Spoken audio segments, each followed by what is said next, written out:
All right. Hello, everybody. Hello, welcome to Fate's Wide Wheel. I'm Sam. I'm Dennis. And this week, we're paging Dr. Song. We are paging Dr. Song. I'm really looking forward to discussing this episode. Yeah, I think that this is going to be a lot of fun. It's a really, really interesting episode with some incredibly powerful emotional beats throughout the story, in particular with the leap.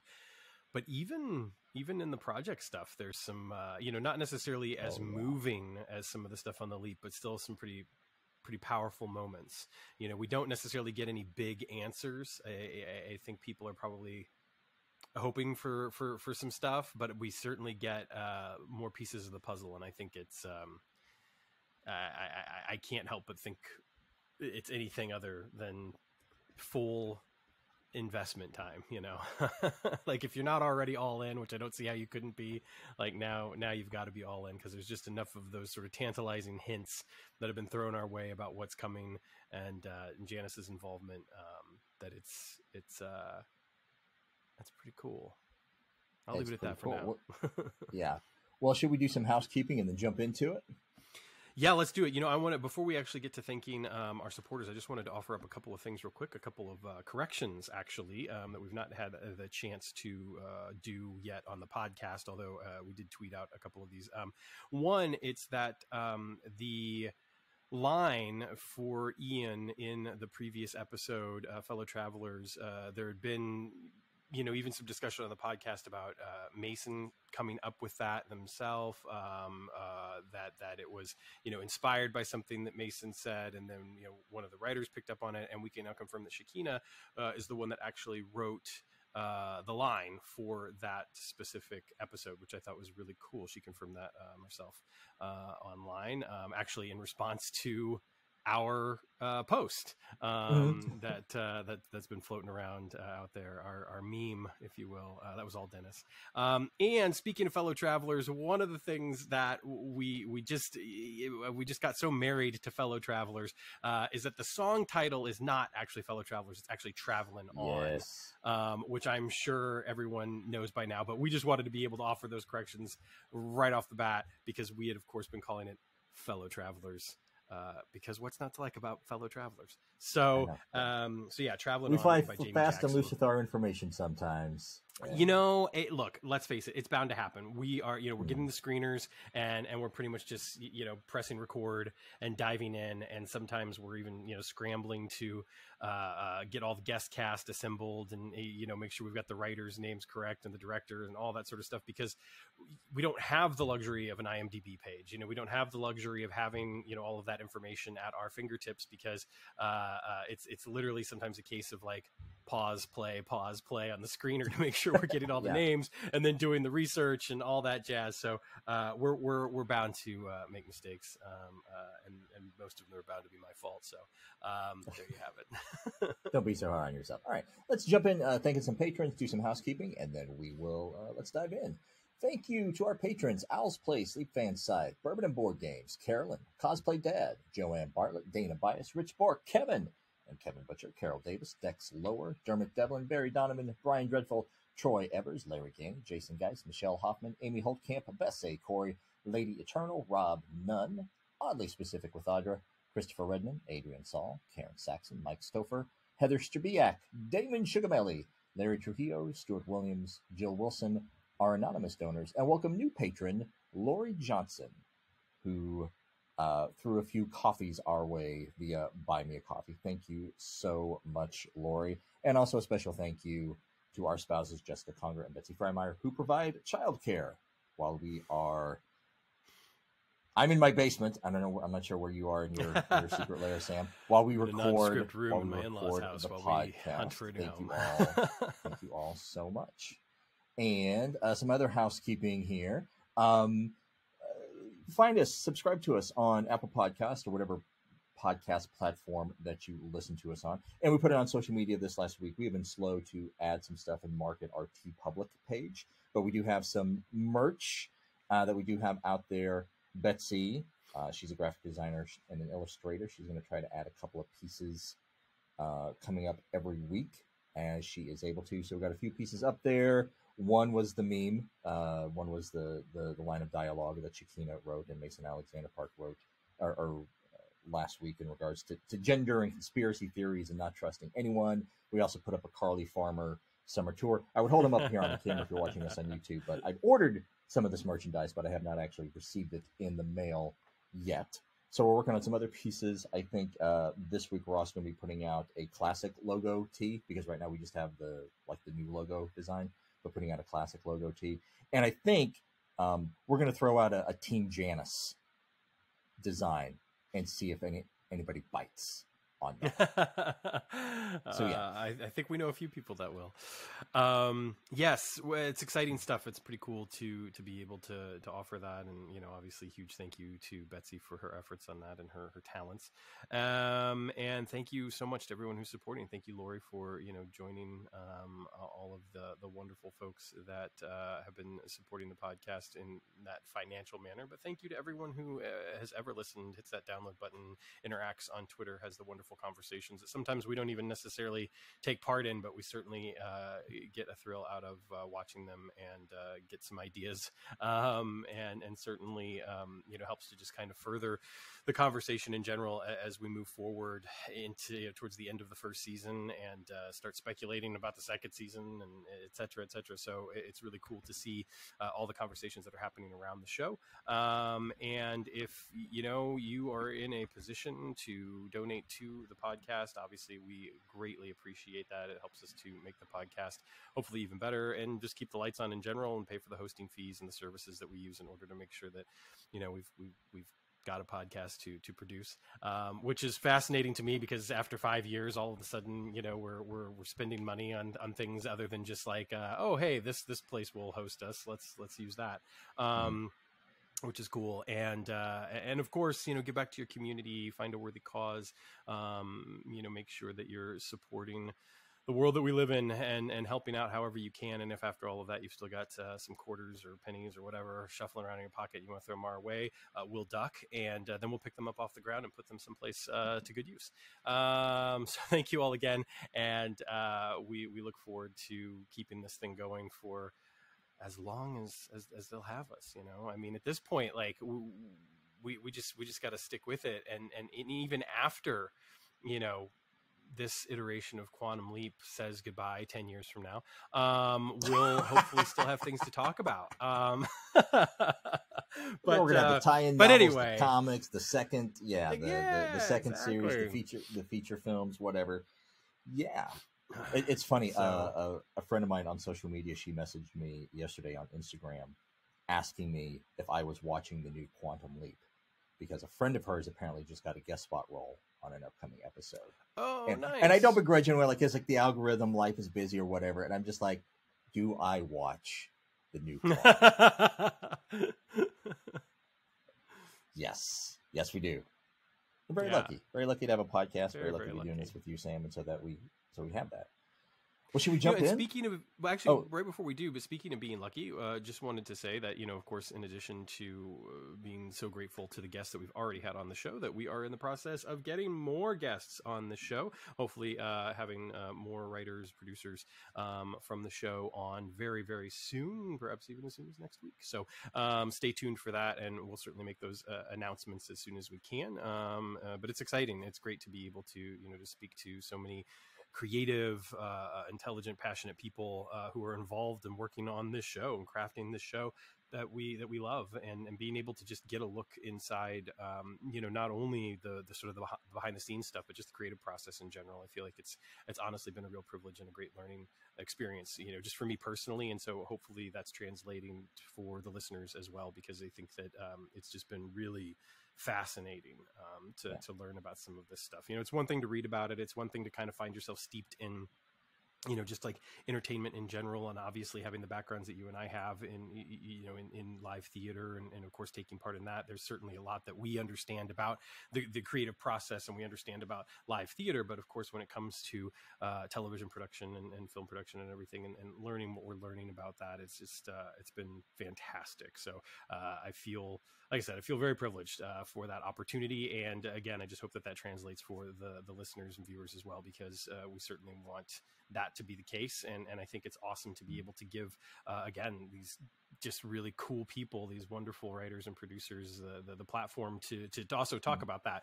Not that they don't get the opportunity to do that, obviously, in other arenas, but for our own podcast, bigger arenas than ourselves. Yes. Well, yeah, for sure. Also, absolutely everything you just said. And next week, another guest, assuming that scheduling and everything works out. Lauren Milberger, who guested on our podcast a few weeks ago, she's going to be coming back to guest on next week's episode, which I'm, from the teaser that we got at the end of this episode, I'm really interested to talk about.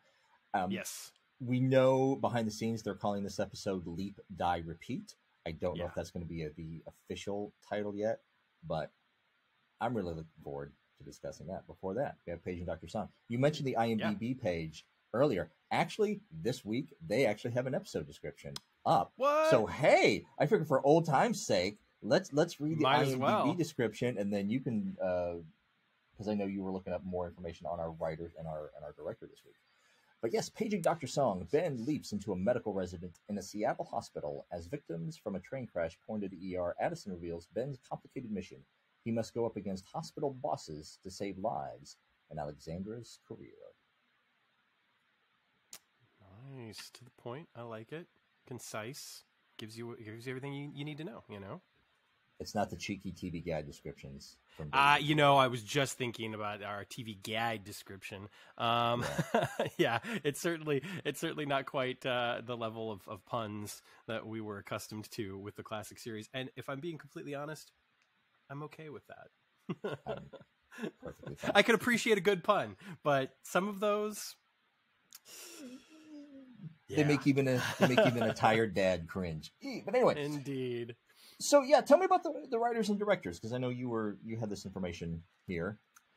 Yes, well, it's so funny you mentioned that, because I did have it, and then I lost it as far as the director, but I'll get that in just a second. Sure. Our writers this week are Benjamin Rapp and Derek Hughes, of course, also working as producers on the show. And Benjamin Rapp has been very active, in the Twitterverse, with interacting with fans, interacting with us, and of course just promoting the show in general and talking about the show, which has been just been great to see. And I think honestly the work that he's done on this episode, and the work that he did also, of course, on Salvation or Bust, has been wonderful, and I'm just looking forward to seeing even more from him. So and same goes for Derek as well, although has been maybe a little bit less engaged as far as we know. I'm not quite sure who handles the Writers Room Twitter account, so for all I know, he could be out there, tweeting on occasion as well. Our director is Tessa Blake, which I just have to say real quick, her Twitter page is, her bio, it says filmmaker and failed ice skater. There's a story there, and I really want to know more. But she was our director this week, and she's worked on a number of other things as well, including American Horror Story, Riverdale, A Million Little Things. So again, someone who's working a lot in television, especially these past few years on some rather popular programs. So there you have it, and then we'll kind of get to our guest stars, I suppose, as we talk about them, right? Absolutely, yeah. All right. There we go. So Ben leaps in. Man, we were really off last week when we thought that we were somewhere still in the late 70s, I know, early 80s. And rewatching the intro this week, just looking at the cars in the parking lot as Ben is delivering, it was like, oh yes, we are solidly somewhere, at least in the late 80s, early 90s. But yeah. Yeah, it is funny, because as soon as I saw them flash the year, I was just like, oh, okay, yeah, sure, of course. It makes sense, because the thing is that at that particular point in time, I remember there was a lot of clothing, that was certainly like late 70s, early 80s. Little nods to that were kind of coming back into fashion. I can remember that in high school in particular, but. Ben leaps in, delivers a baby. All is right with the world, and now we're off into the hospital, and it's Seattle, Washington, 1994. The strains of "In the Meantime" by Space Hog are bringing us in, a song that was not released until October of 1995, but that's okay.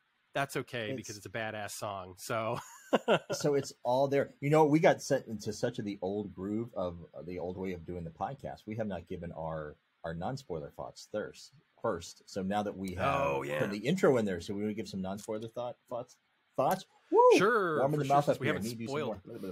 Yeah. Red leather, yellow leather. No, yes, that's a great idea. We haven't spoiled anything too big yet, so we might as well just do that. I'll go first since I'm talking. I thought overall it was a really good episode. And there are some just incredible moments throughout the course of the episode. I think Addison shines in this episode. It's probably Caitlin's strongest performance yet the whole season. And I just really enjoyed so much of the tightening of the relationship with Ben and Addison, especially after last week's episode. I just love that things are moving forward. It doesn't feel like nothing feels static, and it's really a testament, I think, to the vision for the show overall, that there's not this idea that they can just produce something that's entirely episodic, that they continue to move things forward, even if they are in maybe smaller, more subtle ways. So I just kudos to that. Some of the most emotionally heart-wrenching moments of the season so far play out in the course of this episode, done in really, this is sound kind of silly because obviously entertainment. So in some, case, there is kind of this intent behind it, which would speak to a sort of a manipulation, but it lacks kind of that emotional manipulation where it feels like it's like purposely like trying to like, it's like, this is a tearjerker. I mean, it is, but it's not done in a sort of a way that relies on artifice. It's done in a way that relies on true, honest emotion. And then of course the project stuff is fantastic, although spoiler alert, we don't get to see Ian this week, and any week without Ian is a week that I'm missing something. So or in this case someone. Yes, wonderful way to put that. Yes, I agree with everything you said. I think in a lot of ways for me this may be my favorite episode so far, if not my favorite. It is right up there with Bogey of Little Faith. It is a tearjerker, and I know that tearjerkers are accused of being manipulative, but maybe I'll go into a longer defense of the tearjerker later on. But just for the sake of brevity, it does not bug me at all. It is a tearjerker, and it was for me, just for a lot of personal experiences that I won't get into. The first time I viewed the episode, I spent about half the episode just on the verge of tears, just flat out as we barreled through, as we got through 3/4 of it, then it became more about, like bringing the story to a close. I love Quantum Leap episodes where it is a human story and there is not necessarily a villain. Yeah. In the episode. Or if the villain is there, they are still human, and the villain is more representative of a system. And that is exactly the case with Dr. Harper in this episode, because he's kind of representing the entire the problematic relationship between hospitals and pharmaceutical companies. If I would only give the episode a couple of faults, was more in the plotting. One moment, and I'll get more into it later in our spoiler edition, the Ben's breakdown or near breakdown over being at a loss of what to do at about halfway through the episode. They did that in Stand By Ben. I feel like those moments are a little bit unearned at this point in the series, and I'll get more into that a little bit later on. And again, this is a fault that I can't fault the writers or the producers and everything. This is just the product of being a show on network TV. I think everything gets a little bit gets wrapped up too quickly in the end. But again, that is just the nature of network TV. But other than that, yeah, absolutely love this episode. Again, a lot of what I have are just for the leap scenes, it's just themes and moments, and for the HQ scenes, it's just questions about what is going to be happening in the future. And there were some things that were said, or little nuggets that were dropped. I think I'm on the right track. I think I'm on the right track of what is happening here. So really looking forward to talking those moments. And yeah, I really want to. I have some thoughts about Ben and Addison and where they're going, and I don't know if these are really things that they're laying out, or I am just reading too much into Caitlin Bassett's facial expressions. So I'm looking forward to discussing those with you and see what you think about these moments. Me too, because I certainly have some thoughts and feelings about that as well. But let's dive into spoilers. So back to the leap. Ben's in the hospital and discovers that he is Alexandra Tomkinson, a first-year resident. Addison, of course, has popped in at this point, and she's giving Ben some information. We're also introduced to Sandra Turk, who is a third-year resident, played by Tiffany Smith. It's so funny because I didn't recognize her immediately from the photos, because the first time I saw the promo photos, I just kind of clicked through real quick and I wasn't paying attention to the credits underneath them. And then she actually like retweeted one of our or shared on Instagram one of our posts. And I was like, wait a minute, I know her. I mean, I don't know her, but having followed like DC Comics and some of the stuff that they've produced over the years, she was a presenter for DC All Access. She appeared in a few episodes of DC Daily, which was like their exclusive show on their app that they had a couple of years ago. Unfortunately, it went away, which is, just kind of stinks, but whatever. And she also hosted like the Fandom events that they held during the pandemic as well. So I knew her from that. And it was just really, it was really kind of cool. It's like, oh, that's awesome. And she's gonna be in this. She also voiced Andra in the Masters of the Universe Revelations series on Netflix, which was a great new character. And I really enjoyed that cartoon a lot, actually.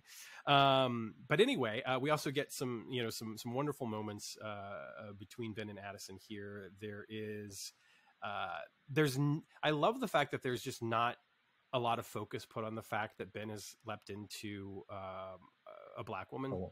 It's just sort of like, it is what it is. Like the only comment that gets made is that he's still getting used to bras, and Addison has this great line, it's the underwire. But other than that, the wonderful thing is that there's no like judgments, no value judgments, nothing placed on this at all. And the only time that it really actually comes into play is through the eyes of the other characters around Ben. And he has to deal with like the misogyny of Dr. Harper, for instance. And that to me is far more, I don't know, it speaks to me more in the here and the now than I think the way that it was handled, 30 years ago. But that was also 30 years ago. So, what are you going to do? But yeah, we get information right off the bat, of course, about Dr. Turk going through a divorce, working to try to keep custody of her son battle. In this custody battle with her soon to be or now ex-husband. And then immediately after that, Addison drops kind of the bombshell on Ben that he's not there to just save one person, he's there to save 3 people. Yeah. What are your thoughts about the opening moments? So I want to ask you if this jumped out at you. Actually, I think Betsy was the one who may have caught this one. Did it occur to you that Sandra Turk was named after Turk in Scrubs? Oh, yeah, it was. I definitely thought of that. Like, I couldn't help but think, like, Turk. Oh, yeah. That's a nice little nod. Did you also notice that we are in 1994, which is the year that ER debuted? And that's right. Also, this could also be a very... I'm sure that those two were, definitely intentional references. But I'm also wondering... Seattle, yeah. Is that where... Yeah. That's where Grey's Anatomy is set. Oh, okay. I forgot about that one. Yes, that's where Grey's Anatomy is set. It's all coming together. Lay it on me, though. What's your next one? But then also, to take it back to the 90s, Sandra, Dr. Turk, she has a phone that looks very similar to the cell phone that is modified for the timer in Sliders. Oh, interesting. That might be a reach, but that's still really fascinating. Yes, but that's the first thing. That's the first thing that jumped out at me there. But yeah, nice. 1994. All those references were in Seattle. We get some wonderful 90s music sprinkled throughout, including a song that plays under a moment later on when Addison is talking about what it's like to break the news to someone that their loved one has passed away. I'll get more into that there. But yeah, everything you said, just some talk about that. Some great moments in the first scene, and the fact that there's not a whole lot of emphasis that Ben has leaped into a black woman until like the misogyny comes in later. And then we get, like I said, yeah, we get the news dropped that he is there to save Kimberly Cole, Eli Jackson, and Louise Tan. But there's a problem. Louis Tan, yeah, Louis Tan. But there's a problem because they ain't there yet. Yeah. He interacts with the nurse, Carolina, and Carolina is played by Sugameli Montano. And you know, she's done a number of soap operas, a lot of voice acting as well, you know, video games, cartoons, etc. Yeah, she's done a lot of work and was actually in ER. So there you go. But I love the interaction here. There's just the little things that she does really, they tell you just so much about her character, right? Like you can tell she feels a little put upon. You can tell that, you know, she's just sort of like, oh, you're just going to call me nurse. And Ben has this really funny moment where he's just like, nurse, miss, hey girl. Like when he says, hey girl to her, I lost it. But it's wonderful too, because it creates this little like through line throughout the episode where he mentions these three names to her and then they're not there yet, like you said. But as the episode progresses and gradually she's just sort of, you know, she's like, how did you know that these people were coming in? Because of course, the next thing that we find out is that there's been a train derailment and people just kind of start flooding into the hospital. And you did a little research on the train derailment. Why don't you talk about that for a second? Sure. So later in the episode, in a small news segment, we find out that it's train 501 that is derailed. Now, there was not actually a train derailment at all in Seattle that year, but train 501 did start running trial runs as part of the Cascade brand on Amtrak. They started doing trial runs in 1994 and actually went online in 1999. There was a pretty significant train derailment of train 501 in December of 2017. So this is a fictional event, but it did kind of pull in layers of reality. Or it's just a huge coincidence. Or just that. I don't know. We'll talk to the writers next week. We'll see. So, yeah. So we find out that the people that Ben is not supposed to save are not there yet. And did you notice that in this moment right here, when Addison is hitting the hand link to get some more information, we got old school hand link sound effects. Yeah. They weren't new. They were old school. And that's interesting. That's a choice. Yeah. And I'm wondering what that's about. One of the things I'm curious about is that there are a number of, you know, we know that there were some budget considerations, and I don't know, you know, what the impact has been on, you know, the overall season, but certainly we know it impacted those first 8 episodes. And I'm wondering if now that maybe they've earned that second season, I'm not saying that they've got more money, but maybe they figured some things out. They've got some other things going on, and this is all idle speculation on my part.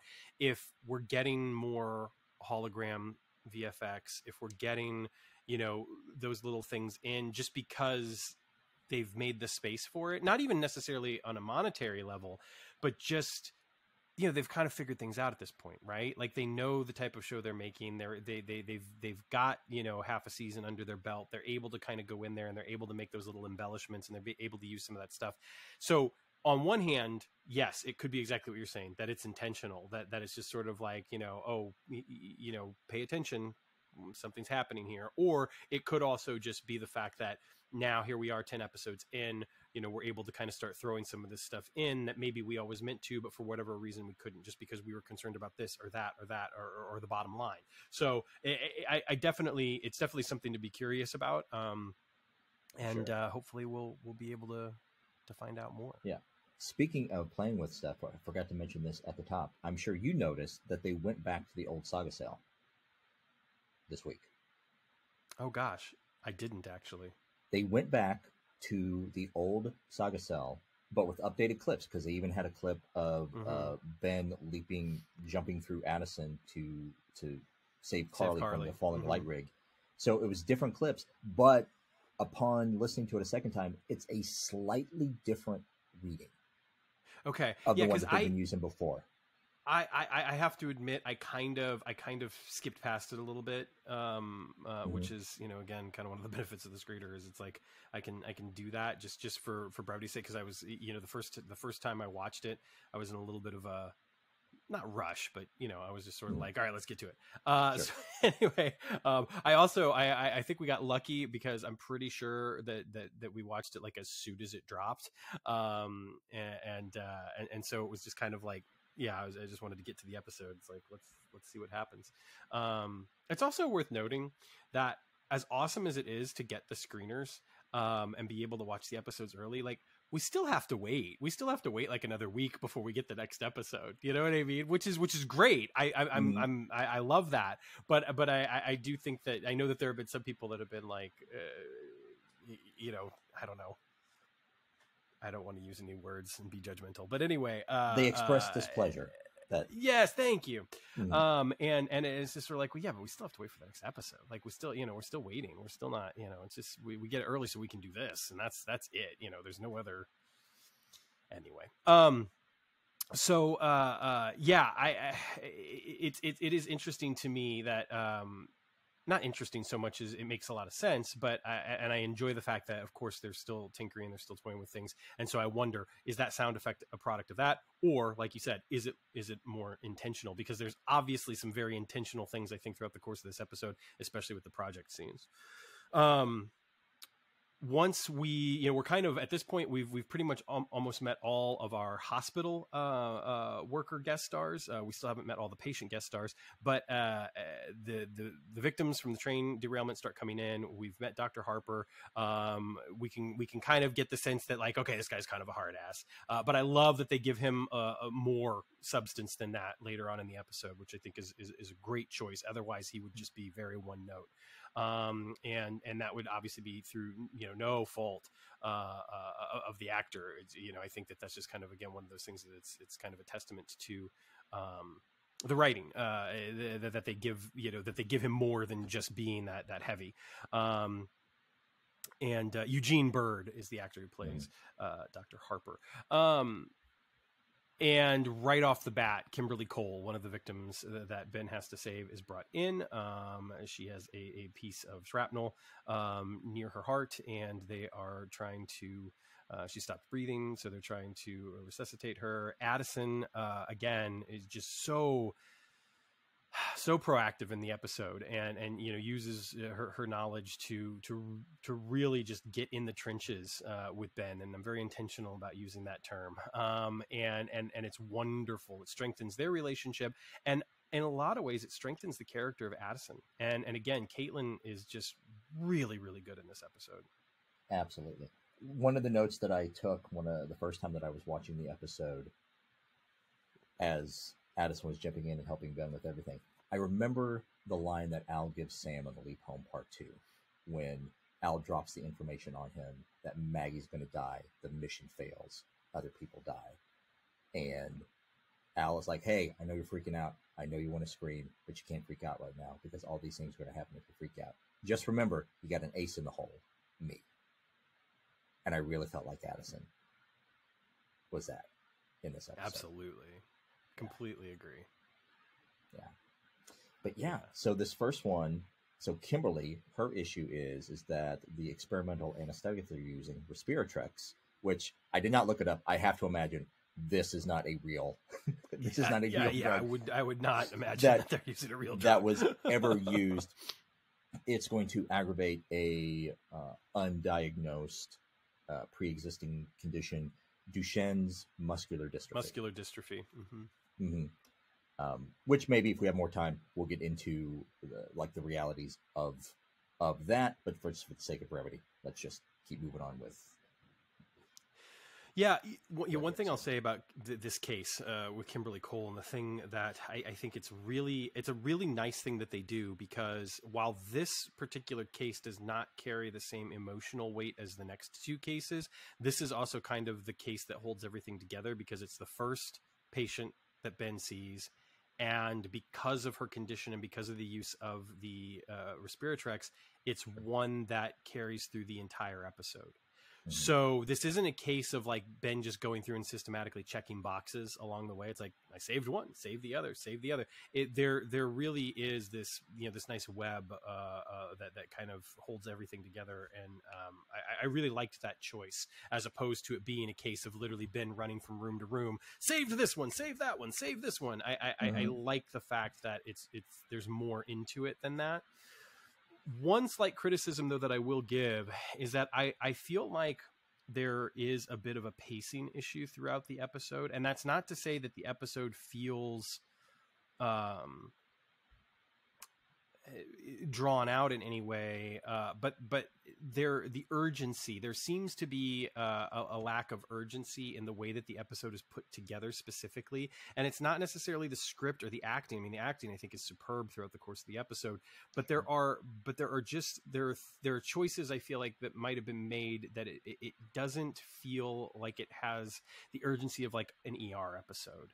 Do you know what I mean? Like sometimes I was watching this and I just thought to myself, and not every episode of ER, but like especially in the early days of ER, those episodes flew. It's like they were 45 minutes long, yeah, but they flew by. And from a medical standpoint, just from the case of like the hospital drama of it, it felt a little bit slower than that. And that's okay. I'm not, for some people that might be exactly what they want from an episode like this. But it lacked, I think, some of the urgency that I might have expected. And that could be my own personal expectation when it came to some of the, again, the actual like medical drama side of things. That's interesting. So I never really got into ER. I was into the first couple of seasons of Grey's Anatomy. And I used to annoy the hell out of my ex-wife. By the way, in case you didn't know, I had a starter marriage, I call it, in my early 20s. And I don't remember when Grey's Anatomy came on, I initially did not like it because it replaced Boston Legal. They took Boston Legal off for the rest of the season because Grey's Anatomy was such a runaway hit. And they re-aired, they just made the second season of Boston Legal a longer season. But I used to annoy the hell out of my ex-wife because we would watch Grey's Anatomy because she was really into it. And there was always that thing of like 3 major patients in every episode and one of them would die. And I was really good at guessing which one was going to die. And it annoyed the hell out of my ex-wife. So anyway, that is to say, you were comparing it a lot to ER. I was comparing it a lot to Scrubs because I think that is the one medical show that I have watched for the most part. And in case you've never watched Scrubs, you probably have the impression that it was kind of like this like wacky sitcom comedy thing or whatever. And it was at a lot of points. But the thing about Scrubs is that I've heard said on multiple occasions when it was on the air is that for as silly and wacky as the show was, it was the most accurate show as far as dealing with hospital bureaucratic issues. And so as I was watching this episode, and especially since we got introduced to Dr. Harper and the whole subplot of the Respiratrix, being an experimental drug that was problematic, I was looking at this episode more through like the framing of a Scrubs episode and dealing with more the human element of it. It's perfect that you mentioned that because that's how I ended up feeling as well. I felt like it was paced a little bit more like a Scrubs episode.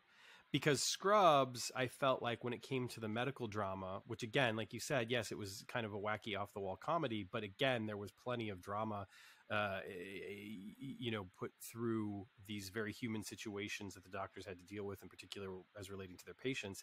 And oftentimes, though, the pace of those stories would take a back seat to the interactions between our regulars. And that's kind of how I ended up feeling with this episode. And again, I don't know that that's a bad thing. I'm maybe leveling it as a criticism, and perhaps I shouldn't be, because I think it might have sacrificed a couple of things if we'd gone the other direction. So I don't know. Maybe I shouldn't say it's a criticism. It's just something that I noticed, that the pacing did not necessarily feel quite as urgent as again, maybe one of those early, ER episodes that would kind of fly by, compared to, again, Scrubs, which there are a few episodes of Scrubs that certainly put the medical stuff above everything else and do have that like intense drive and that urgency to get kind of from case to case to case or whatnot. But anyway, that aside, I don't think it detracts. I really don't, because maybe it's that there's some choices that were made behind the camera that might not have been as dynamic as they could have been. Maybe that's what I'm looking for. Maybe some more dynamic choices. Anyway, that said, I think that the decision to place the Kimberly Cole story first and have that be a case that, again, kind of continues on throughout the course of the episode and does not just resolve, and Ben's not, again, just not checking boxes as he goes along, I think was really truly, a masterstroke of the episode, because it kind of, it makes the weight of each of these individual dramas feel a little heavier. And it is reminiscent in some ways of like an episode of Grey's Anatomy, where they weren't checking boxes, with the medical side of things in that show either. Oftentimes, you'd start off with the episode, and within the first 10 minutes or so, you'd like say, you get introduced to these 3 different cases, and those would be the 3 cases that you would follow. And of course, it'd be peppered in with all the, the character drama alongside of that. And then by the end of the episode, like you said, somebody be dead and 2 other people would be going home. But so luckily that's not what happens here. Spoilers. But I just think that the one of the elements that really shines on The Leap is the relationship between Ben and Addison in particular. We get introduced, I believe the next patient after this is Eli, correct? I think so. Yeah. Eli Jackson, an older man who it's been discovered has a brain tumor. And Ben has a conversation because he's going to schedule an appointment with an oncologist. Ben, I love the way that Ben kind of skates through this scene where it's just sort of like, well, we're going to do this and we're going to do this and we're going to do this. And I'm sure the doctors over there will tell you. And Eli's like, well, aren't you a doctor? And aren't you the doctor? He's like, not for long. Yeah. Yeah. So. Yeah. But it's really, this is a hard scene to put any humor into, but they managed to do it, especially because of Brandon Lee's performance. But the interesting takeaway from Eli's character is that he has been not a great father, a unscrupulous lawyer. They don't dig too much into the details of that, but the big takeaway is that Eli kind of feels like this brain tumor, if he does have one, it's kind of his karma for the way that he has lived his life, and maybe his life is not worth saving. And then, of course, we get the twist that he is Sandra's father. So there's a reunion in there, and there's an estrangement in there. It's exploring that dynamic and what that's going to look like. And Eli is played to perfection by Stan Shaw, who is a Chicago actor, been around for nearly 50 years, and has appeared in things like Rocky. He played Dipper, who was a rival boxer to Rocky early in the film. As well as being in a little chestnut that I am quite fond of called The Monster Squad, and Harlem Nights, Fried Green Tomatoes, Rising Sun, just a number of films throughout the years, a number of television programs, including The X-Files and CSI. And a shout out to the Young Writers, which the former guest of the show, David Anthony Marshall, was on. So, I think that Stan's great as Eli, and this Eli story, really does kind of tug at you in a lot of ways, because here's a guy who's just ready to give up, right? It's like this, I've earned this as far as he's concerned. Ben doesn't really know quite what to do. And he certainly has no idea how to get Sandra and Eli back together, which I also love. It's nice to see Ben kind of have the answers, but it's also nice when he is at a loss. And I think it adds to that mounting frustration about the scene that you were talking about a little earlier. And eventually we meet our third patient, Louis Tan. And this is the one. I mean, say whatever you want. Francois Chow is the actor who plays Louis.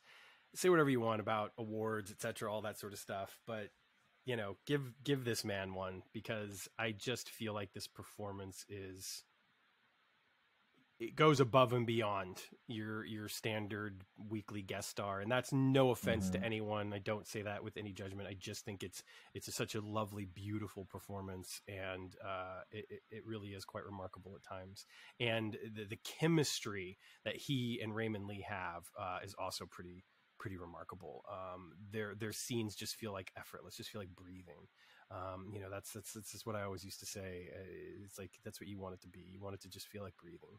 You don't even know that you're doing it. And that's what those scenes feel like to me.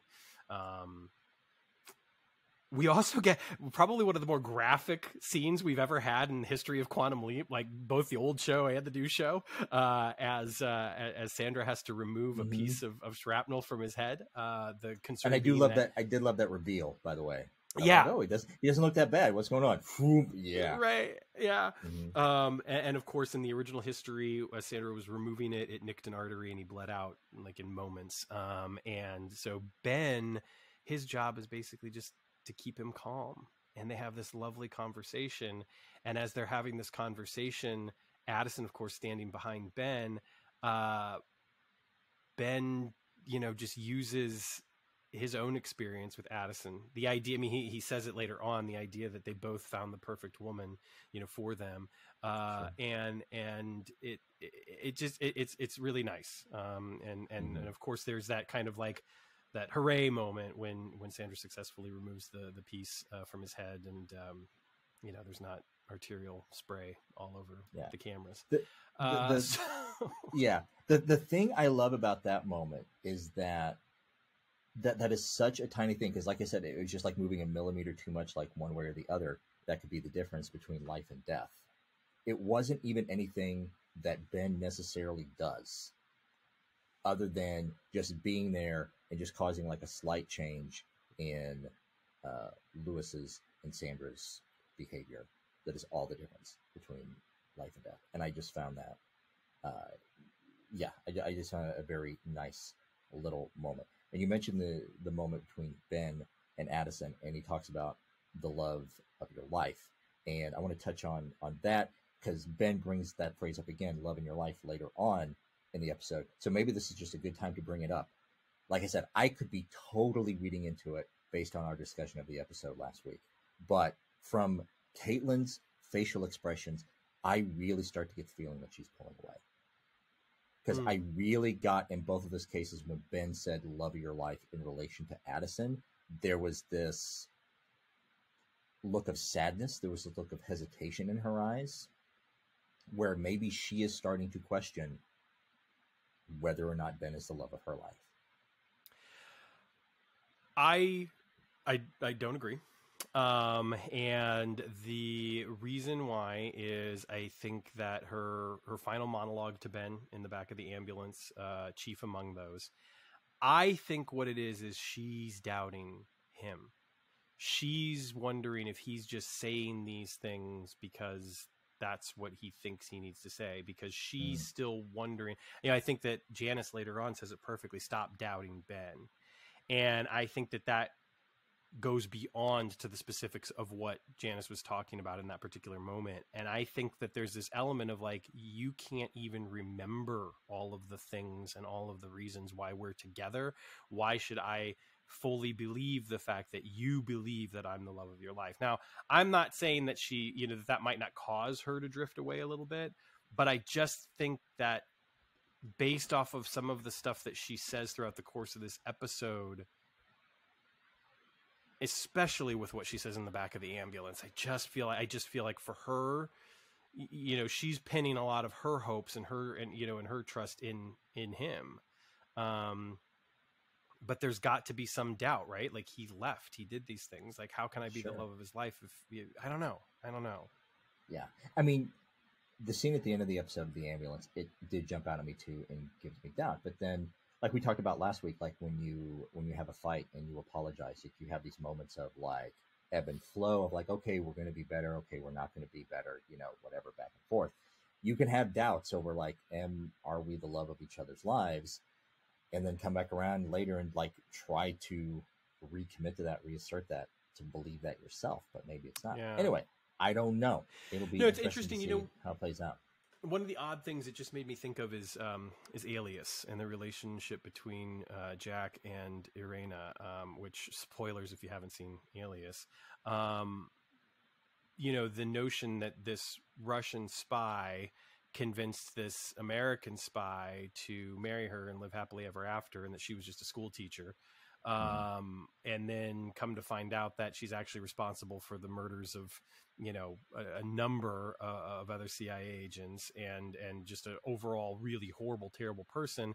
And then, you know, flash forward to the future, and they're coming face to face again, and you can see without a shadow of a doubt that he still has feelings for her in spite of all of this. And you're left with this this continual question, does she? You know, and sometimes she says she does, but is she just playing him? And sometimes, you know, she says she doesn't, but is she playing him there? Is she, you know, where does the truth lie? And I don't, you know, to be completely frank, I don't know that we ever get that answer. And to me, that's, you know, probably one of the failings of the show. But man, those first 2 seasons were so good. Anyway, so it does, you know, I think that maybe placing that seed of doubt is a good thing, right? And while I'm more on the side of the fence that, you know, just based off of what we've seen, that you know, both of these people are still in it, but I certainly allow for the possibility that maybe not, you know. So I do think that at this particular point, obviously both points are very valid, and that is interesting. That is an interesting take to me, because it's not something that I thought about throughout the course of this episode, honestly. Yeah. Time will tell. Yeah, right. Time will indeed tell. We also, I want to go back real quick. I completely forgot about this line, but it certainly, I think, plays in nicely with what we're talking about with Addison, is that Sandra has a line very early in the episode to Ben about, you can't save everyone. And Ben's reaction, Raymond's reaction specifically to that line is just fantastic. And it got me thinking, and again, could be reading too much into this, is that foreshadowing? You know, is the idea here that, like, Ben is trying to, like, save Addison, Ben's trying, you know, that's bigger than all of them, trying to potentially save the world, whatever. You know, does he need to come to terms with the fact that he can't save everyone? And even by the end of this episode, after saving these 3 people, there are other people that die along the way in that hospital. You know, there are other people that he can't save, but also, according to Ziggy, he's not there to save, right? So I'm wondering if part of the point of this episode, in spite of him being able to save these 3 people, is to start to come to terms with the fact that he's not going to be able to save everyone by the end of this season. Now, whether or not that means any of our principals, like I said, we've asked this question a couple of times. Are all of our principal actors safe? We don't know. Or, you know, what about our kind of our major players / guest stars like Martinez and Janice, and you know what I mean? Like, are they all safe? So it definitely hit me, and it stood out to me both times I watched it. And again, part of it was also Ben's reaction. And just kind of, again, the weight of what he's doing, you know, the burden that he's kind of carrying, and that he doesn't necessarily fully remember or realize why he's carrying that burden, is something, as well. Well, let me ask you this. Yeah. Now that you've said that, do you think this would have been a stronger episode if one of the patients had died that he was supposed to save? We get that line, you can't save everyone. And true enough, you can't save everyone. And that would do 2 things. One, it would kind of lean into the hospital genre, the medical genre a little bit, because that's a trope, because like we just said, you know, touching on Grey's Anatomy plots. And also, we would resolve the issue that was kind of left mushy from the original series, is leaping determined by success? Right. I mean, certainly everything that we've been given thus far in these 10 episodes dictates that, yes, leaping is indeed dictated by success of the mission. Like, to the point that, I mean, that it's basically verbalized early on. I think one of the first couple of episodes, you know, by one of the characters, it's like, you know, if you don't do this, you won't leap. And that's also something that gets verbalized in the classic series as well. Now, obviously, the classic series also has Al's famous line of, like, success doesn't, you know, have anything to do with you leaping. I'm paraphrasing. But anyway, I don't know. I think the reason why I say, in a way, that the leap overall is still illustrative of the fact that he can't save everyone. Is, like I said, he sees people die, right? And not only that, he's an active participant in the grieving process and choice to basically end the life, pull the plug, to use a crude term, Jeannie. On Jeannie, on Lewis's Mm-hmm. wife. And I think that for me was enough. I think that losing one of the three, like, to me, it just begs the question, who do you lose and why? Like, what purpose would it actually serve? Like, what purpose would it actually have served for Kimberly to die? Because there's so much tied up in that, right?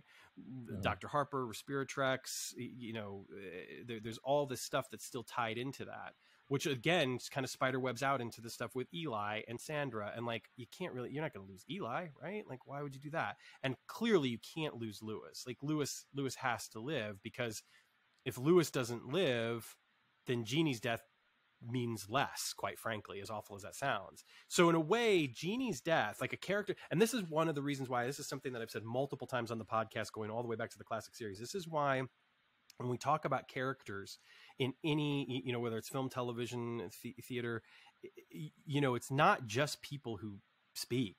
It's literally everyone who's, it's like Sandra's husband and son. They're characters in this show, in this episode. And Jeannie, a character that never speaks, that we only see, in a vegetative state, again, to use a more crude term, the importance of that character, the importance of what she does and what she brings to this episode, it can't be understated. And again, I think that it also kind of proves the point that really, no, I don't think any of these characters were expendable. I think that you had to get through this leap with all three of them surviving. And again, I still think that you can't save everyone lands, because of the fact that Ben has to be exposed to, he's exposed to the death of this character, this extremely important character in this very pivotal moment. Which I guess brings us to the perfect time to talk about what to me is probably the standout moment of the episode. And that's Addison's death notification monologue. It stood out to me the very first time I watched it. It stood out. And, Caitlin's performance, I think, is magnificent, and I think it's interesting because the choice that's made immediately after, where Ben goes in to tell Lewis and break the news to Lewis about everything, we don't hear what Ben says, and I think that was the absolute perfect choice. It's funny because stuff like that obviously has been done before. There's really not much new under the sun, right? What are you going to do? And some people will look at that maybe in a jaded or cynical way and think that's a cliched choice. I would actually say that the opposite would be true. I would rather it be no, audible dialogue during that moment than if we would have gotten Ben to go in there and deliver something. Because after what Addison said to Ben, like, we just didn't need it. And it's just, again, it's just a wonderful moment. And I think driving the weight of the situation that Ben finds himself in home, and connecting it, of course, to Addison, the woman he loves, and her sharing this obviously very emotional, very raw story with him. Also in this frustrating manner of the fact that, like, she has shared it with him before, right? Mm-hmm. You're not going to remember this, but, just a highlight of the episode. Yeah, I mean, I would say highlight episode, highlight of the series. I would of combining both series together, a highlight of both series together. I was thinking, like, I would put this episode up with, like, the top episodes of the original series. But yeah, I said I spent most of this episode, like, on the verge of tears. Like, this is a moment that almost pushed me over. It was just a really wonderful, powerful performance by Caitlin. Maybe it is worth noting that the song that plays underneath this moment is Into Dust by Mazzy Star. Mm-hmm. And maybe I'm reading too much into the lyrics, but some of the lyrics, like two strangers turning into dust till my hand shook with the weight of fear. I could possibly be fading or have something more to gain. I could feel myself growing colder. I could feel myself under your fate. And I know I couldn't help but reading those lyrics, maybe a little bit in the bend into Addison, but again, maybe I'm reading entirely too much into it. I don't know. I agree with you. I think it was a very powerful choice to not share that moment, to share the words that come between Lewis and Ben.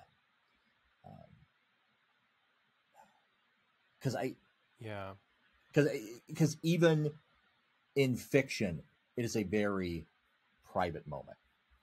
And I say that, but also I've seen a very powerful thing done the opposite way. I can't remember. I know I've been talking about watching This Is Us. Have you watched This Is Us at all? Unfortunately, not yet. Not yet. So there is our intent to do so.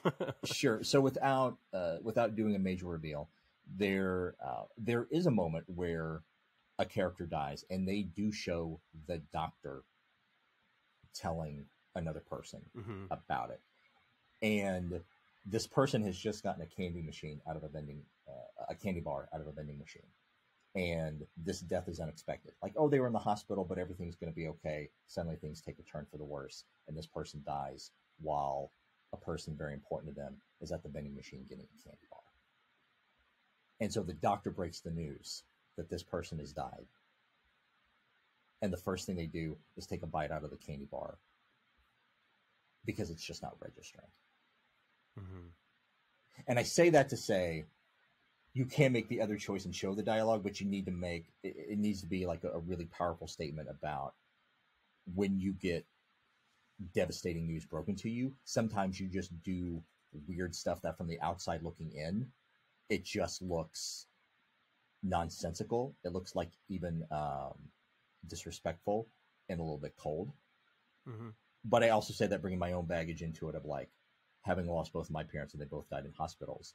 One of the things, especially when my dad passed away, because he was the first one of my parents to pass away, it's just like there are weird, very human moments like that when you're in a hospital, when tragedy is happening, that it's just, I'm not articulating very well. It's just very bizarre. You don't behave the way that you think you would behave. Yeah. But anyway, that's a tangent. But in this case, I think it was perfectly the right choice. I love Addison's line about I'm paraphrasing, like, you reach down into yourself and you tell the truth from wherever the truth comes from. Yeah. And I really loved that moment. It was powerful. Yeah. Yeah, it's a great layer to her character too, to know that this is something that she's done in the past. You know, I think it helps to flesh her out even more. You know, her military background has come into play a couple of times, and I think that in Stand By Ben, you know, there's that beautiful moment where she recognizes something in one of the other characters, and in Roy, and then you know, and now in this episode, like being able to just share this moment with Ben in order to help him, you know, figure out what he has to do. And, you know, that's the thing. It's like, we don't need to hear the dialogue because we know what he's going to do. He's going to go in there and he's going to tell the truth from wherever the truth comes from.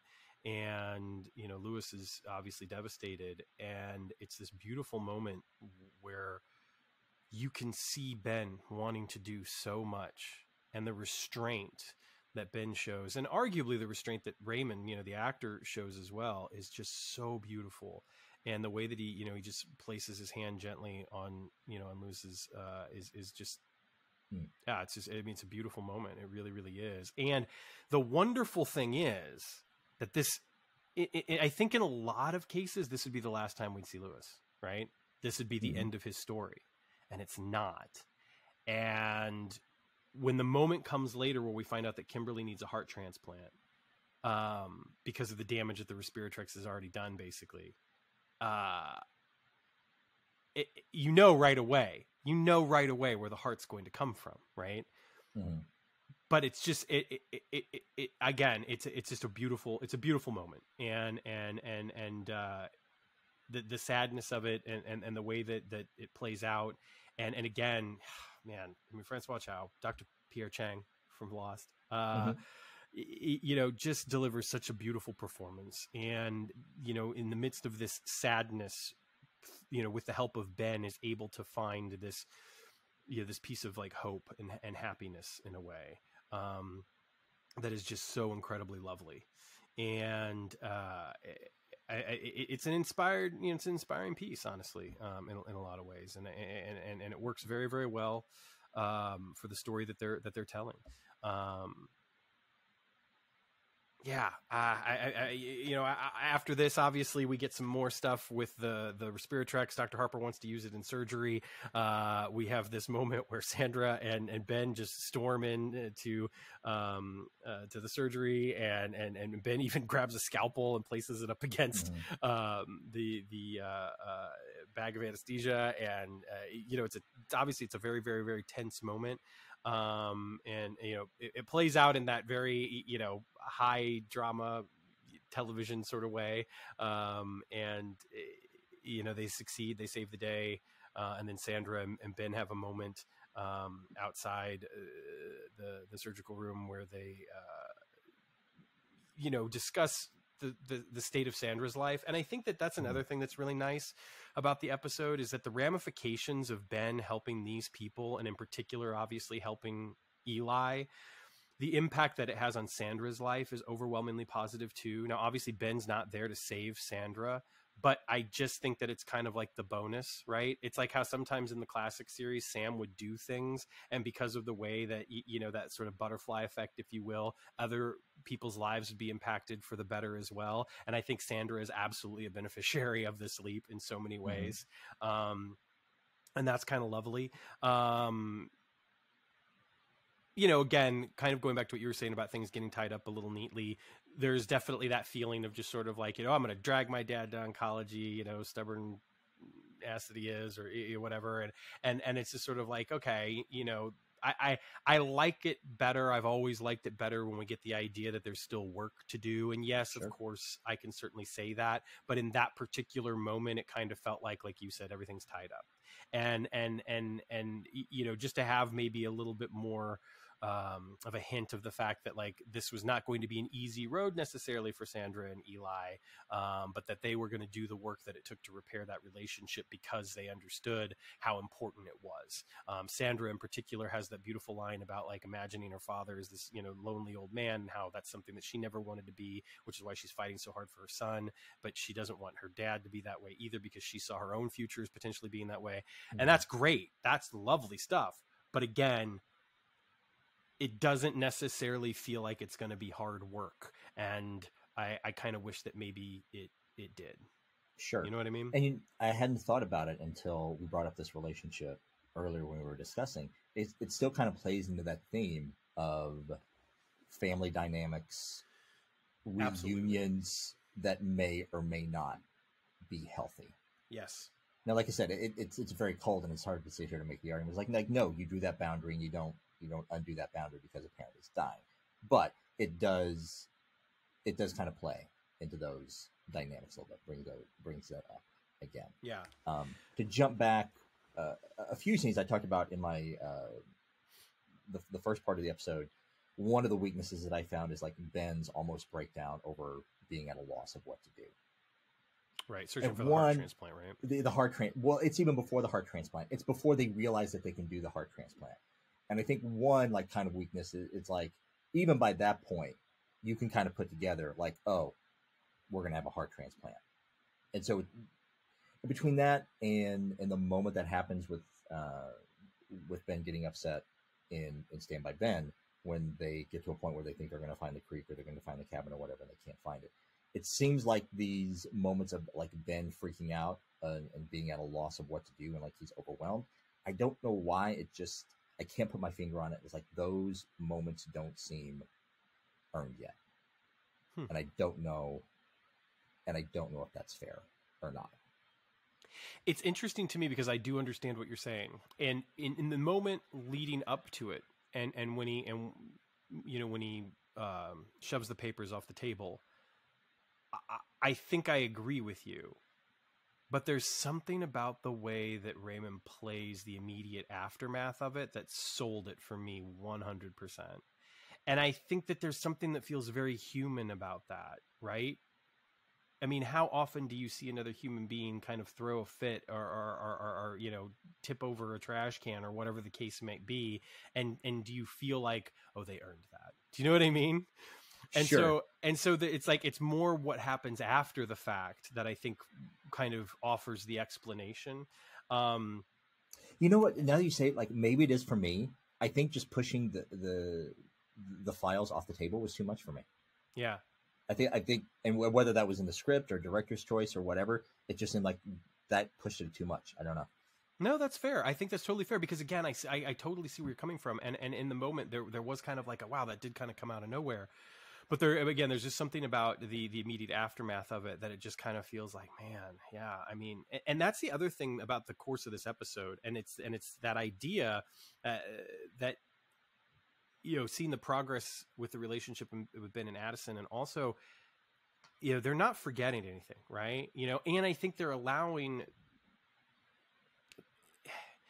I you know, this is a lot of this is speculation, but it feels like they're allowing the actors to grow with the characters as well, or the characters to grow with the actors. I don't know how I want to play that. They're allowing the actors to grow the characters, to have that character growth. We've talked at length on this podcast, obviously, about shows like Star Trek or whatever. And one of the biggest criticisms that I will throw at the original series, and I will throw at Next Generation, is that for the most part, those characters do not grow. The only character growth that we really see is like it takes place over the span of those 45 minutes, and then it's pretty much reset at the end. Are there little things that happen that get set up as far as like Data wanting to become more human, you know, Picard maybe getting, you know, softening a bit as the series goes on? Yeah. I don't necessarily know that those are always moments of character growth so much as it is just a shift in things, you know, for writers, producers, actors and stuff. This feels like genuine growth of character. And with Ben specifically, one of the things that we're getting to see that we did not get to see in the same way in the classic series is the toll of the job, you know, the burden that he carries as being, you know, the leaper. And by the end of this episode, again, that ambulance scene, which is another lovely moment in this episode, and another great example of like Caitlin just like knocking out of the park in this episode, and Addison getting some great stuff to do. It's like, you know, she has this wonderful, you know, bit of monologue to Ben, you know, just kind of like being his advocate, you know, and supporting him, because she knows that when the chips are down, you know, when it's his, you know, when it's her last moment, basically, like, if, you know, if he's there to save her life, like she knows that he's going to be there for her, and that no matter what happens, just knowing that fact is enough.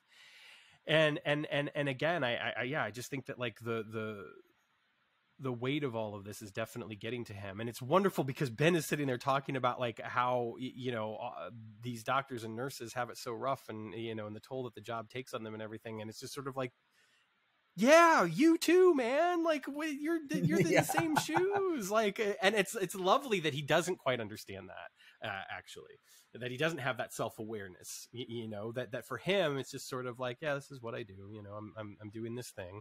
Cause it kind of makes it more noble in a way that he's not, you know, it's inescapable that it's going to take its toll. And yet at the same time, he's not sitting there with his head in his hands being like, oh, this is so hard what I'm doing. You know, he still gets up and does it, you know? Sure. We have not talked a bit about HQ. No, we haven't.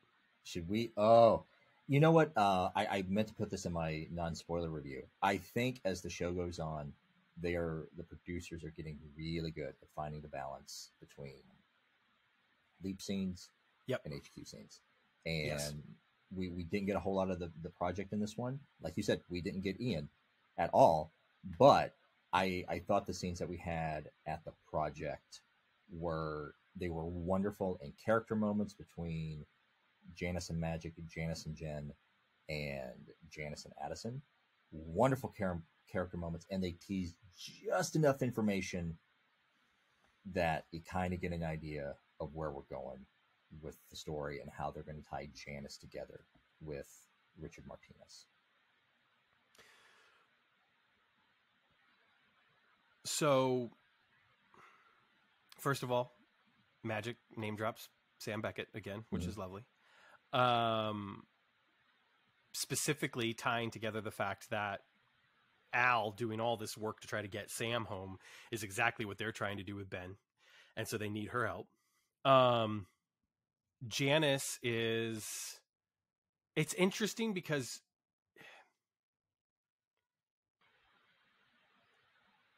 she's not really antagonistic with them. She's just not willing to fully cooperate or live up to their expectations. She's cooperative in a way, but it's to serve Ben's purpose, if you will, as opposed to serve their purpose. And I think that that's really interesting. And it's and we get the idea kind of explicit through the moments that we see with Janice in the project, that whatever it is that Ben told her, it was big enough to like sell her on it wholesale. Like, she is in. She literally says, I dropped everything I was doing, you know? And I think that, again, that speaks to the idea that this is bigger than them. Yeah, the Jen and Janice stuff obviously is just awesome. I you know, those two have great chemistry, and it's lovely to just see them, you know, get together and do some work. To interject, forgive me, I do not know who said this on Twitter, but someone put together that Janice Calavici and Jen Chow have the same initials, and so they have shipped this relationship as JC squared. Nice. Yeah. Very, very nice. It's the thing that I love about this is that if Jen is supposed to be our barometer for like who's, you know, a good guy and who's a bad guy sort of thing, she's already basically said that, like, you know, Martinez is not a bad dude, right? Like, that's a good guy. And now, in spite of all of her suspicions and all of her efforts to find Janice, to get Janice, now that she's face to face with Janice, she's just sort of like, I don't want to, you know, lock you in a cell and throw away the key. I don't want to blame you. I don't want to, you know, it's like, instead, I'm intrigued by you. I see some of myself in you, and, you know, she wants to investigate that even further, and she wants to get to know Janice, and I love that. You know, I really love that. I'm going to save my thoughts for the final moments until after you've had your piece about the project about this. Janice. I think, you said Janice really wants to help Ben. I think she does want to help Ben, but I think it's bigger than that, because I think it all comes down to the final moments, the final lines that she says to Addison. You know, the only way to keep a secret is in your mind, because when you live in a world with a quantum accelerator, once you say something out loud, it's out there. And I think my interpretation of that, if you wanted to make that dialogue longer, like, when you live in a world with a time machine where somebody can leap into someone else and you don't know who they really are, once you say something out loud, it's out there. And I can't remember, it's with Jen, when she says that she starts to say there's an order that, and then she backs up. I think it kind of plays into my idea, which I know it's not a necessarily intelligent or groundbreaking idea, but the idea that I think Ben, he did what he had to do, because if he had told anybody at the project, if he had told Addison, that would have disrupted things. Events have to play out in present time, and time can only be changed at the point wherever Ben is leaping to in the future. I think everything that Janice said just leans into that there. I love the way Janice looks, because for the first, I'm not going to say for the first time, she looks more vulnerable than what she has. Totally. She looks, probably the only time that we've seen her as vulnerable is when she's in the scene with Beth and Somebody Up There Likes Ben, when she's just asking Beth hard questions like, did you ever have faith in me? Yeah. And it's also telling, and Beth agreed with me too, especially in this last scene, like her being tired, and I'm guessing she's probably a little bit tipsy from that tequila gold that Jen brought in. Georgina Riley really looks like being stopped well in that scene. Like you can totally buy that she is Al's daughter. Yeah. So that is all to say. Yeah, I loved everything about the project scenes this week, minus the fact that you don't have Ian. But hey, when you got 5 main characters, you got to sacrifice someone sometime. And I'm sure Mason Alexander Park has some stuff going on, so they may have been, been allowed to break out and go do something else. They're busy. Yeah. So, yeah, I'm really excited to see where we go with this Janice Richard Martinez story.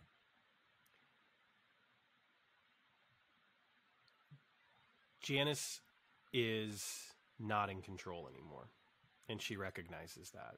And I think it throws her off a little bit. There were some people that were speculating that Janice wanted to get caught, that she wanted to be taken into the project. And while I'm not willing to put a wholesale no on that's not the case, I'm leaning further away from it. I don't think she wants to be there. I thought she did. I was absolutely kind of in the camp of like, Janice probably wants to be at the project eventually. Like, she needs to get there. I don't think she does. And I think now that they've got her there, she kind of feels like, okay, this, like, things are happening, and now the dominoes are really going to start to fall. And as much as I know, I'm still not in control of this. Yeah.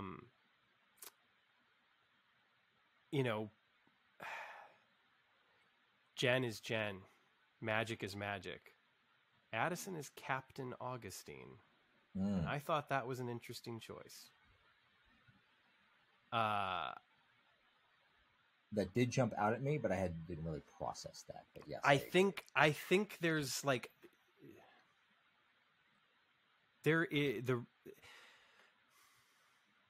I think she senses the kinship with Jen, right? I think she senses the idea that, like, yeah, we're a lot alike.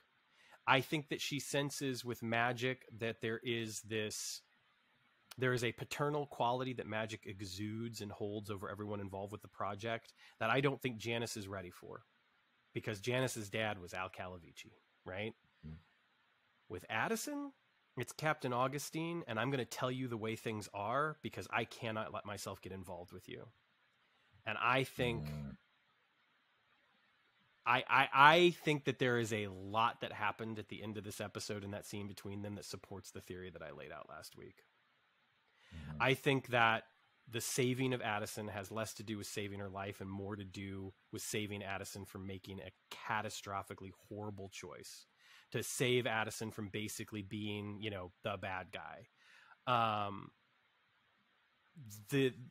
Some of what Janice says about the line, the incredible myopia, like, what a great line. Like, just that they cannot see the forest through the trees. They are focused solely on getting Ben back. Yes, they want to unravel this mystery, but that's secondary, right? And Ben has to stop talking to you. No longer reveal the information he knows, because if he does, that's just going to push Addison further in the direction of doing whatever it is that Addison doesn't, and this is the speculation part of whatever it is that Addison does in the future that Ben is now trying to prevent. He can't trust anyone, right? Like, right now, the person he trusts the most, potentially the only person he really trusts is Addison, right? We get that affirmation throughout the course of this episode that Addison is the one that, much like we heard in the first episode, makes him feel safe, right? And that Addison and the team have to stop doubting him. The idea being that what Ben did, he did for a very good reason. You just have to let him do it and, take a back seat. Yes, you can help him. Yes, you can still say, Ziggy says that you're a chance to, that you're here to do this, but that's it. Like, don't interfere anymore. She plays dumb the first time Martinez is mentioned. Here, the people who sent Martinez, like, we're getting stuff, right? And then we get this wonderful moment at the end where, you know, the camera pans to Addison, we see Addison, and then it slowly pans down to the reflection in the table, and we see Addison's reflection. Like, if that's not a hint at her potential duplicity, like, I don't know what is. And I'm not saying it's intentional. I'm not saying that Addison is like, you know, some sort of sleeper agent, or that there's any sort of actual real intentional duplicity on her part that's being performed here. But man, like, if I'm not supposed to pull something from that, you know, it sure looked pretty then. You know what I mean? Yeah. It was it was definitely a choice. Yeah. The thing that jumped out at me about that scene, watching it the second time, is it occurred to me that this is the first episode that we have seen Addison interact with anyone other than the main core cast. And well, the senator. Yes. You make my point even stronger now that you pointed that out. Thank you so much. When Addison is up against someone else in a position of authority, and Janice and the senator, they have some authority in different ways. Yeah, totally. She has an entirely different fuck you energy. Absolutely. And even though I know Addison's rational mind probably doesn't suspect that Ben and Janice had anything romantic going on, it doesn't matter in a situation like that. Somewhere in your lizard brain, you have to suspect that there's something romantic going on. And that is to say, I loved Addison's energy just coming into the scene. I love the fact that, she's got a very shields up kind of attitude when it's not Magic or Jen or Ian or Ben. Like, it is very much shields up, you know, and I think that is a great choice. Man, I just, at this point, it's one of those situations where they're giving us just enough and leaving enough unanswered that it's kind of like, get here next episode, get here. But even on top of all of that, even on top of the mystery, we get this awesome leap out that makes me want to, like, not even just for the arc, not even for the project stuff. Like, now I'm like, damn it, I want to see this leap. We get this. Okay, first of all, let's just talk about the change in tone and how it actually works. How we've talked about in the past that sometimes the classic series would have these leap outs that would be such a change in tone that it was like, oh, I don't want that. You know, it's like Sam's holding his dead brother, and now all of a sudden he's leaped into a burlesque show. That's not good. You know, like, that's not. I don't think that's a real example. So don't come after me. You're close. You're close. Yeah. But this works so well because we're getting these moments that are kind of heavy, right? But they're far enough removed from some of the drama earlier in the episode with, like, these, you know, life or death moments that all of a sudden we're on an elevator, hearing this, like, weird elevator music. Ben's in a military uniform. We immediately get to see the wonderful face of Robert Picardo, who obviously is Star Trek Voyager. For me, I will always love him from China Beach, which is still one of the finest shows ever crafted. The dialogue, you know, kind of the inherent quirkiness of the characters that we get just from the leap in, and then the elevator opens, we walk out, and we see this, like, awesome VFX shot of this something, you know, this the most advanced nuclear reactor ever created. Shit's about to get weird. It is going to get weird. Oh yeah, I was so excited when I saw Robert Picardo. I'm loving it. So looking forward to next week. Just like they even have to, like, show his face. He gets the last line of the episode, and I can't remember, like, you know, the nuclear reactor, and just like the gravitas that he gives that line. I'm so excited for next week. Me too. Me too. Have we gotten confirmation of what year or what era this takes place in? I don't think so. I thought, and I could be completely wrong, but I think it was the 60s, but I don't know. I want to say it was the 60s because upon second viewing, I noticed the one woman, in reference to the nuclear reactor, she says far out. Nice. So that would place me somewhere in the mid 60s, I'm guessing. Yeah, I think that this is one of the episodes we got some sides for, and I believe that might have been in one of the lines or something like that. But I honestly, I don't remember off the top of my head, and I don't have it in front of me. But yeah, it's going to be interesting. It's going to be interesting. It's going to be very different, and I'm all for that. And I think, it's fascinating because this episode, I feel like, did lean a little bit more into that human drama. And while it might not necessarily been free of some of the big life or death stuff, it's still, yeah, I don't know. It didn't rely on an earthquake or, the bad guys come into town. It didn't, not that there's anything wrong with any of those episodes, obviously. I'm not, but there was something about this, much like something like Stand By Ben or something that, yeah, we got more of that human element.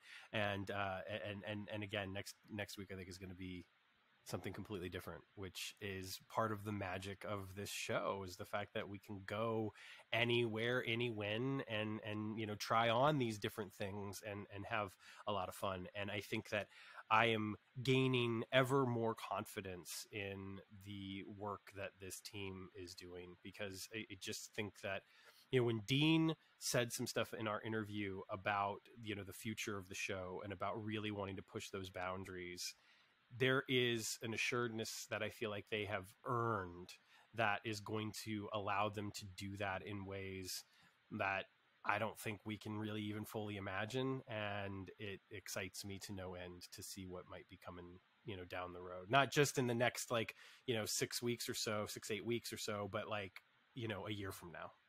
Mm-hmm.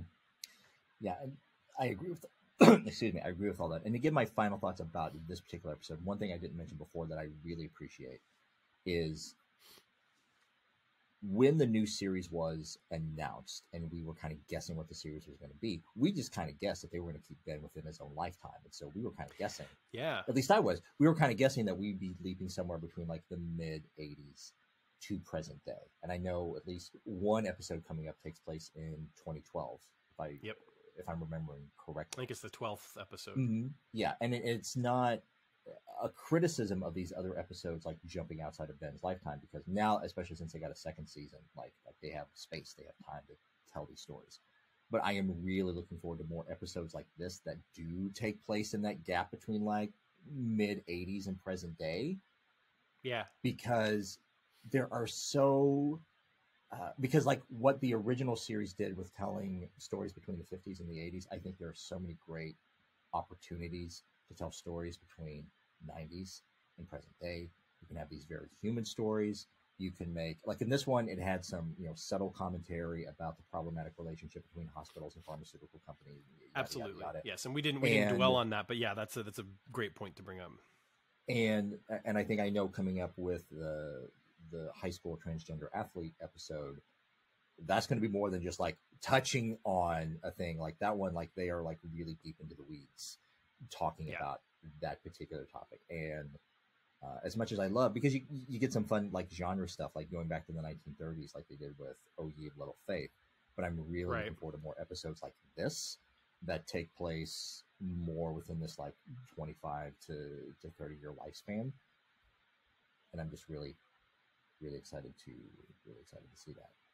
I completely along agree. That line, go ahead. I would even go so far as to wager a guess that episode 12 is going to be kind of an inflection point for the series. I really think that, based off of what little we know. I think that it's, up until now, everything that they've done has really been building towards some wonderful, amazing stuff. We've seen some great character growth. We've seen some great mysteries and plot building and stuff. And I think that episode 12 is it has the potential to harness everything about the conceit of this show, and use it in a way that even the classic series came really, really close and gave us some amazing social commentary. But I think that this could be, it could be pretty big. It could be.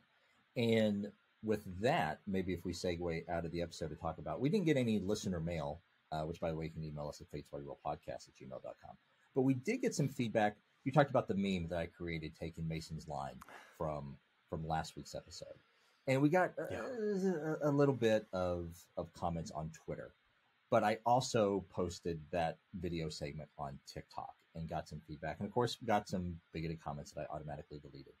But I got a couple of comments that I believe that they were in good faith. But their criticism, because I posted it on TikTok under the context of, like, I think this is one of, like, the great moments of the episode.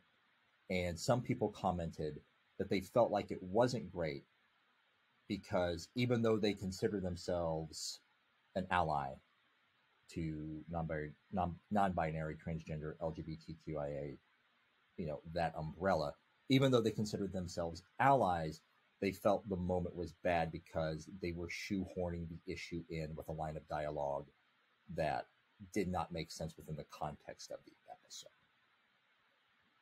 And my response to that criticism is that I think in cases like this, it's necessary to shoehorn in these things sometimes.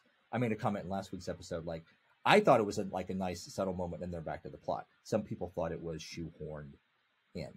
And I think it's warranted. I think especially when we're talking about something like this, where we are kind of like an inflection point as a society right now, because even though there have been major gains in equal rights for LGBTQIA, we also know right now on the table in several states, there is legislation being introduced to pull those things back. And so I think it's important anytime you have an opportunity to drop these issues into the dialogue, especially when you have a non-binary actor and character giving those lines. I think we should absolutely take those opportunities.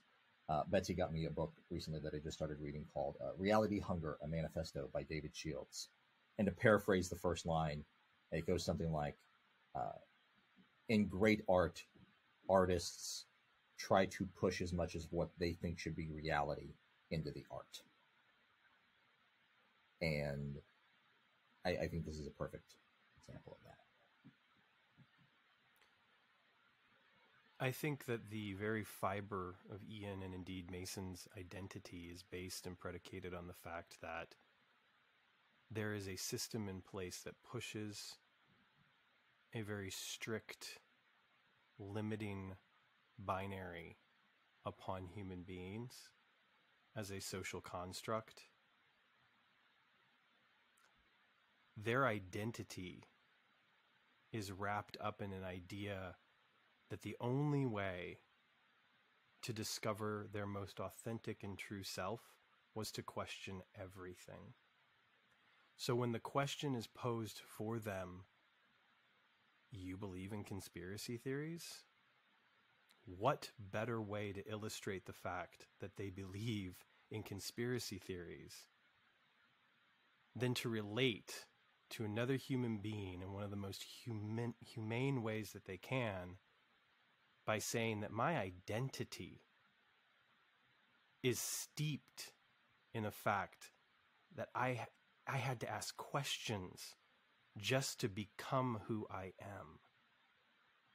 And that so often human beings find themselves not questioning anything.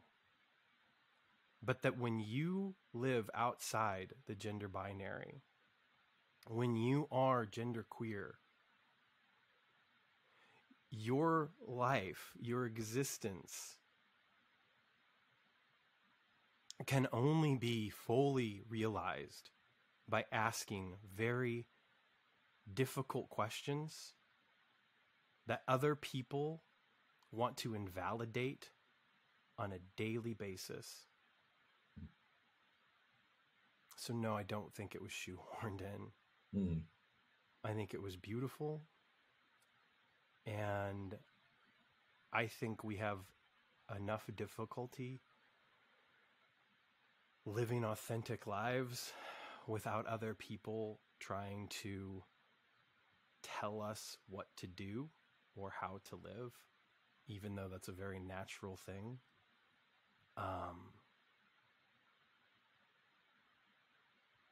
If you are comfortable and believe that you authentically inhabit one of the gender binaries, then great. That's awesome. But just understand that there are plenty of people out there that, due to that social construct, have not been able to live their most authentic lives, perhaps for decades. And that only through asking those questions can they actually get there. So maybe just try to have a little bit of grace and compassion.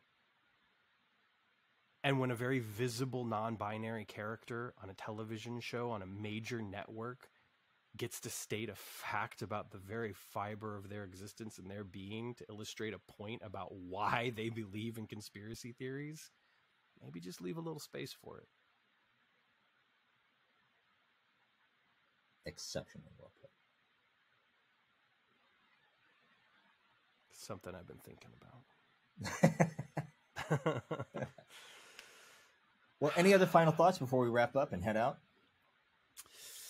Happy birthday, David Bowie. I